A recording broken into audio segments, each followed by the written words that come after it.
ఇవి ముందుగా నానబెట్టి ఉడకబెట్టుకుని రెడీ పెట్టుకున్నాం. ఇప్పుడు పోపు వేసుకుందాం. ఇవి స్టవ్ అంటు పెట్టినాం. స్టవ్ పైన మట్టి కంతులు పెట్టినాం. అందులో 2 చెంచాల నూనె పోసినాం. ఉల్లిగడ్డలు, పచ్చిమిర్చి, పోపిత్తులు, ఎల్లిపాయలు, కళ్యామాకు వేసినాం.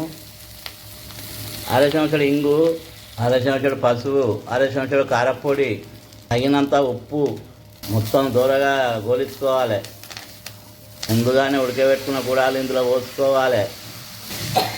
ఇవి గుడాలు మర్రబోసులు అంటారు. ఇవి ఎర్ర అలిచంత గుడాలు, పెద్ద అలిచంతలు. ఇవి దొడ్డు ఉంటాయి.